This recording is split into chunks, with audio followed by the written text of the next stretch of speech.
This is Land of Havilah, Psalm 48. It's 14 verses. Verse 1. A song, a psalm by the sons of Korah.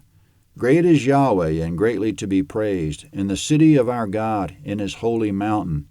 Beautiful in elevation, the joy of the whole earth is Mount Zion, on the north sides, the city of the great King.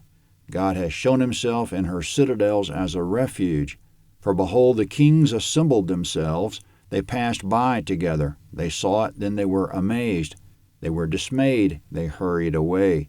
Trembling took hold of them there, pain as of a woman in travail. With the east wind you break the ships of Tarshish. As we have heard, so we have seen, in the city of Yahweh of armies, in the city of our God. God will establish it forever. Selah. We've thought about your loving kindness, God, in the middle of your temple. As is your name, God, so is your praise to the ends of the earth. Your right hand is full of righteousness. Let Mount Zion be glad. Let the daughters of Judah rejoice because of your judgments. Walk about Zion and go around her. Number its towers. Mark well her bulwarks. Consider her palaces, that you may tell it to the next generation. For this God is our God forever and ever. He'll be our guide even to the death. Comment: the general theme of this psalm is that Yahweh has chosen Jerusalem, particularly the section of it called Mount Zion, to be his own city, his own dwelling place forever, and a protected place for his people. This theme carries through the prophets of the Old Testament into the New Testament book of Revelation, and the theme continues into eternity, according to prophecy in the last 2 chapters of Revelation, with a new Jerusalem descending from heaven onto the earth. God will be there with all his people. Not that there wouldn't be some interruption of God's blessings on Jerusalem.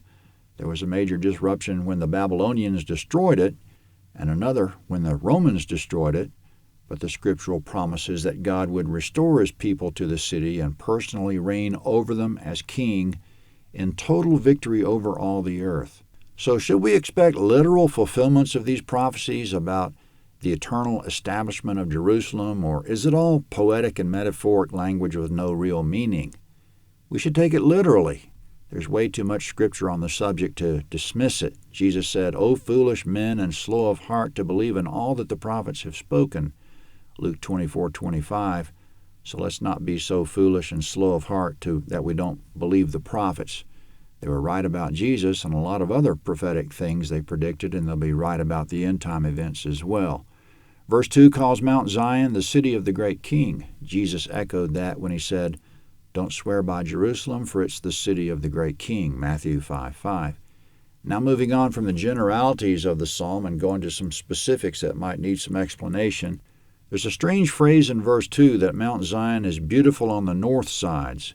Mount Zion's part of Jerusalem. David lived there, and starting when David brought the ark to Mount Zion, Yahweh lived there. It stands to reason because Yahweh said he would be present with the ark, Exodus 25:22. So Zion was home to the man who was king and to God who was king, the great king in verse 2 being God, of course. But why is Mount Zion beautiful on the north sides in verse 2? It doesn't seem to make much sense. According to the NET Bible Translation notes, this is a long-standing mistranslation. North there is Hebrew Zaphon, which would ordinarily be translated north, but it could also refer to Mount Zaphon, which is about 300 miles north on the Mediterranean coast. Mount Zaphon was the site of a Canaanite cult and believed to be home to some of their gods. Mount Zaphon to the Canaanites was something like Mount Olympus to the Greeks.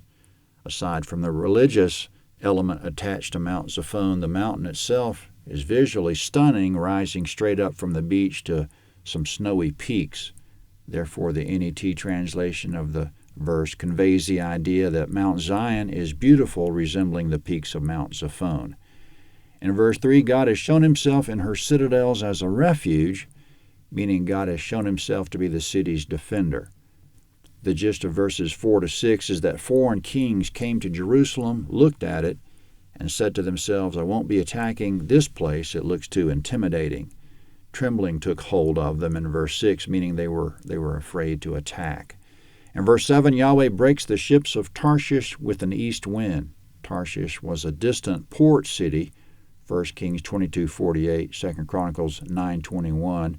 so distant that even in the best of technological times, Israel had difficulty reaching it.